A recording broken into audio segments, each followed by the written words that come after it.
kiss for you.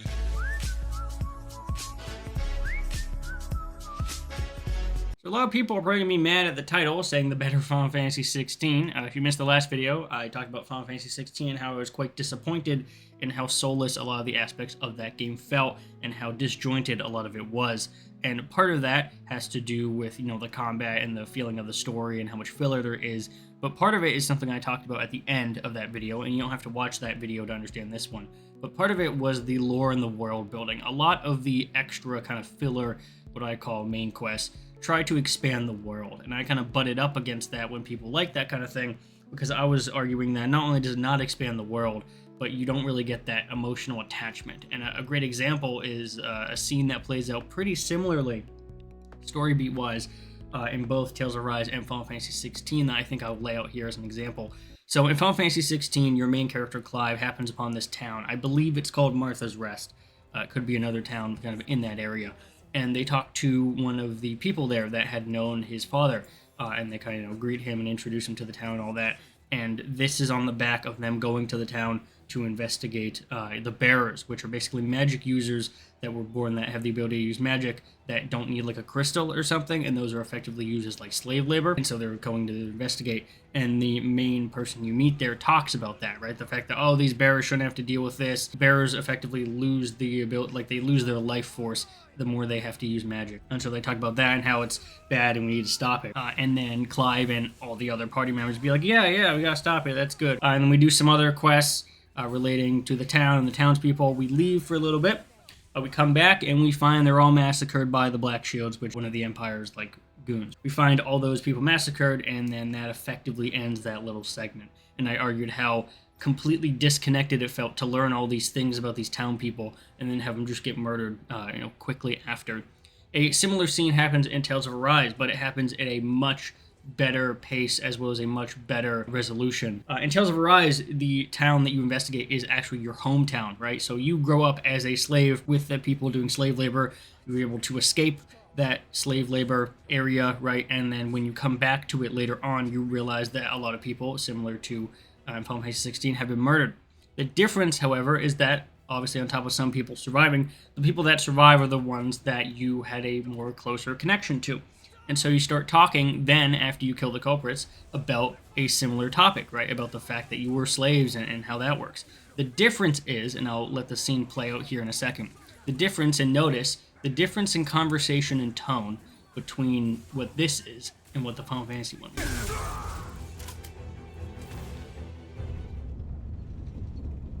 Are you all right? What about the others? Are those bastards still here? Iron Mask, take it easy. It's all right now. Most were able to escape, and we've survived. Honestly, we got off lucky. It's often worse when a resistance group pops up. Lucky? You call people getting slaughtered like this lucky? This is how things go when you're a Danon slave. You're dead if you stand up to them. Keep your head down and do as you're told.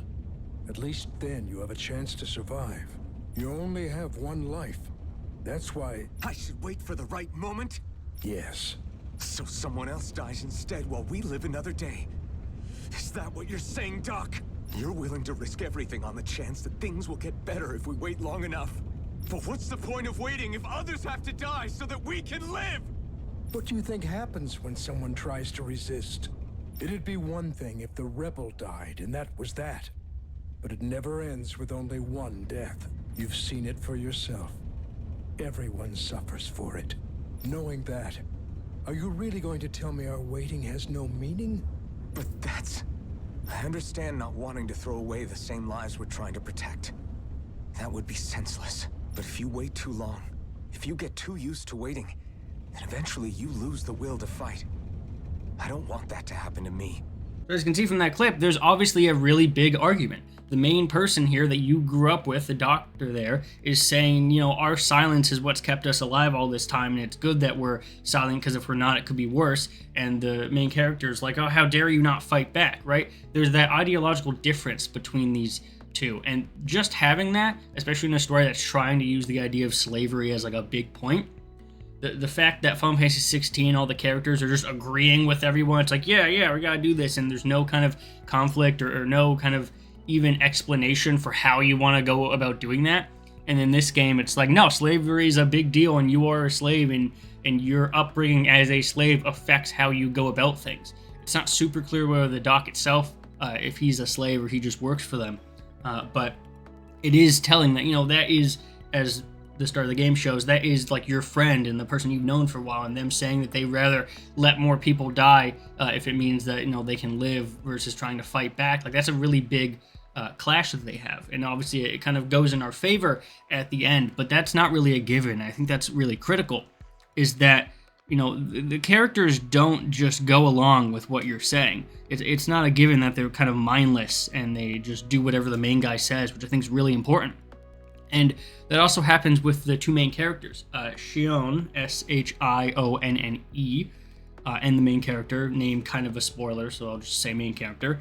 They also have conflicting interests, right? You get Shion, you kind of save her from being taken away, right? But she is a renowned. She is someone that is up in the special castle kingdom area and very wealthy and has all this basically prosperity. And that's effectively fueled by all the slave labor down below, right? Kind of thing. And she has that perspective. Now, it's hinted that she's like an outcast of some kind and they don't really like her there, but she is still of that upbringing versus a main character who's a slave. So there's a lot of times when those are conflicting, right? You have one person that is effectively the direct beneficiary of the work that this slave has done. And because the slave's the main character, we get a good amount of argument and a good amount of conflict relating to just how these characters view, the technology that the Empire uses, the way slaves are treated, how different characters interact with, the slave versus the Empress, right? That kind of thing. And so that's something that's, I think, really refreshing, is that you have a main cast that doesn't always agree on everything. It kind of allows that character development to take place over much smaller issues, which I also really appreciate. A good example when it comes to this is when it comes to, they go to a renowned storage bunker to find some old clothes, and the main character questions the kind of the quality and the ability of the renowned to build such a structure. And Shion basically tells them that, well, she is renowned, it doesn't mean that she has all the answers, and she can't be relied on to fill in the gaps of, how this was built and what it was used for and all that. And I think it's a really great way of not only adding a personality to a character, but also limiting exposition. I think one issue that tends to happen is a lot of games, a character's race or class automatically means they know everything possible about it and all the ideas and traditions and all that about, what happens, when in reality that would be pretty much impossible. And so I really like how Shion actually knowing, quite a little about her race could mean a couple things. It could mean the fact that she's not someone that really cares about the research and the scholar or the history about her kind, nor does she really care about, necessarily what her race means. And I think that works as well because it's hidden that she's like kind of an outcast and someone that the Renan don't really like all too well, right? And so where you don't at this point know a ton about that, it does set up this fact that she is not necessarily loyal to her kind, even though they, brought her up. And so I really like that kind of dynamic there that a lot of games don't really bother with, right? They just assume, oh, you're an elf, you know all the elf stuff, you love elves, you're never going to do anything not elf related, right? So I really like how this game kind of immediately from the get-go starts to challenge that, which I think works really well in their favor. It adds a sense of conviction and intent to the characters and actually the overall plot that just doesn't really exist in Final Fantasy XVI. A good kind of starting point for that is that the goal of Clive, the main character in this game, is all over the place. Mild spoilers. The goal of Clive at the start is to find Joshua's killer, right? Okay, we figure that out, and then it's, oh, we gotta destroy the mother crystals because Sid said so, and then we start doing that, but then in the middle we get distracted. It's like, oh no, we gotta find Hugo because he's killing a bunch of people, and it's like, okay, no, and then we gotta find that, and then no, we have to find Joshua because, he's important and he's alive still, and we have to figure out what that's happening, and we forget about that, and then we gotta go beat the Empire because they're being evil and taking over plans they shouldn't be, and we gotta stop the blight and do all, it's the main character motivation, which in a game that is character action focused and you are literally the only playable character in the game, really needs to be way more concrete and overarching than just random things the character finds interesting at that moment. A lot of games, in terms of, character action stuff, do focus the story around the motivations of the main character, whether it be Devil May Cry or Bayonetta or whatever. The motivations and the reasons of the main character doing what they're doing is what drives the plot forward. And yet, even though this tries to do that, Clive's motivations are all over the place. They're like, yep, let's destroy the Mother Crystal because I believe in Clive. Sid. I believe in Sid. Let's, fight Hugo because we had to beat him, and let's fight. It's a mess. And so it's setting up that fact that it's going to be, Clive dependent, and yet it forces you to do a ridiculous amount of random chores constantly that kind of detract from Clive's agency in the entire story. It's like you're setting up this thing to be agency based on Clive, and he's going to do what he's going to do. Meanwhile, you have to help 50 town people do all the bullcrap as like a main story quest, right? So I found that quite definitely a very bad thing that Final Fantasy 16 kind of forced you to do that so far Tales of Arise does not force you to do. There is some filler and stuff, but especially as it's sort of early on, it's not nearly as much of an issue as being 25 hours in and still having to do boring nonsense world building in quotes filler that isn't really that important. Beyond the story similarities that Tales of Arise and Final Fantasy 16 have is the combat similarities. Obviously, combat is relatively, stable in both of them in terms of what they're doing, but similarly, right, you have a basic attack, you have your ranged attack, and then you have a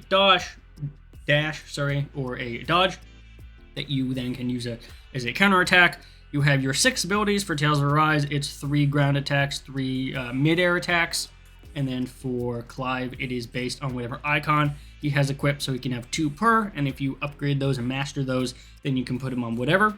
You have an ultimate in Final Fantasy 16. I haven't gotten an ultimate yet in Tales of Arise, but Tales of Arise, what it does have is the 4 kind of, I'll say, triggers, which are basically once you charge up enough by doing enough attacks, you can press their button and it does something. Now, Tales of Arise, at least to this point, does not have the elemental stuff that I kind of criticized Final Fantasy 16 for not having, but what it does have is those triggers. When you press any of the D-pad buttons and it activates that stuff, they are going to be beneficial depending on what they are. It's a type weakness. So if you're fighting a flying enemy, you're going to want to use Shionne's ability to shoot them out of the sky, which will knock them down as well as do more damage to them. If you want to use MC's ability of a slash, then he's going to be more effective against melee or tankier characters. And you have 4 of these so far in the early game. You have 2, but then you eventually get more party members and you're able to use all 4. The other thing you are able to do that I really like is switch out the abilities beforehand. So again, Final Fantasy 16, you have 1 character, a bunch of party members that are completely AI controlled, and you can't even decide to change the moves they use, right? It's just auto. In this game, if you want to play that way, where you just play as the 1 character and have everyone be on auto, you can do that, but you can also set those beforehand. So if I go into the menu here and go to my other party members, I can set the 3 attacks they do on the ground, 3 attacks in the air, as I want to.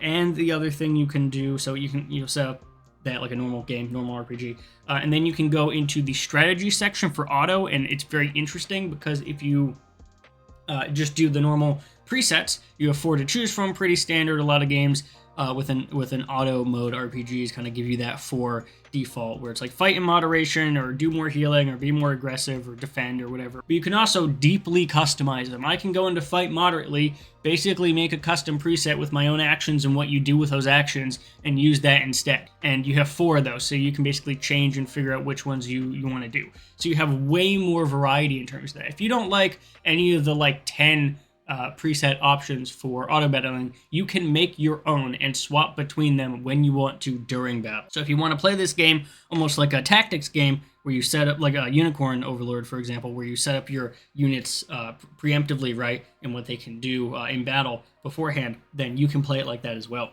The other thing you can do is to do what Final Fantasy VII Rebirth, or the remake series, does, which is actively swap between them. It's a little clunky in this game because you have to pause the game completely. In Final Fantasy, you just bring up the menu that you would select from anyway and then switch, and it feels a little more dynamic. But here, you pause to bring up the menu that you have your items and stuff, and you can switch characters. You switch characters, and now you have a whole new character with 6 new abilities that you can use and go through. So immediately, even if you don't want to deal with that and you want to play this game even more similarly to Final Fantasy 16, you have more options in how you adjust the skills and how you do the strategy part. If you want to play it more like a Final Fantasy VII Rebirth situation where actively swapping characters, you can do that too. You can do some ability and stuff and then swap over to Shionne and do the blast and swap over to this other guy, right? And do that. And so that flexibility is very good in the combat. And while the combat is maybe more satisfying in Final Fantasy XVI, what it isn't is anywhere near as engaging. Again, even if you don't want to play Tales of Arise like the Final Fantasy VII series where you're able to swap active characters, it still gives you that more depth because you're able to say what the auto characters do instead of just them doing random things for no reason and doing no damage, right? So the combat and the story are the real things. I'm like, wow, this is real similar to Final Fantasy 16, and it's not a lot of, not something I think a lot of people kind of recognize or connect to if you haven't played it, but it is quite similar, and I was quite impressed with the quality of the auto battling system that they made in this game, as well as the quality of the skills and kind of how you get them. So in terms of story and combat, I would say that's the bulk of it in terms of why I think it makes it better than Final Fantasy 16. But there's some other things, right? Just in general, it's interesting because a lot of people's world, like the Final Fantasy 16 world, it is relatively, I would say, probably more immersive than Tales of Arise. What it is not is better. I would say that the Tales of Arise world is way more interested in giving you good-looking environments and sort of an interesting art style rather than Final Fantasy 16, which is sometimes trying to be more immersive. What I mean by that is Tales of Arise from the first get-go has a desert area that is fantastic. It is bright orange, it's on fire, so there's some of that, like the sweltering effects and stuff that happen. It's very contrasty with your character and what it is. It feels like a desert. It feels like the bright orange of the rocks and the Grand Canyon kind of thing with some sparks of green and your character out there, and the way the shader works really well. It works very well for this kind of game.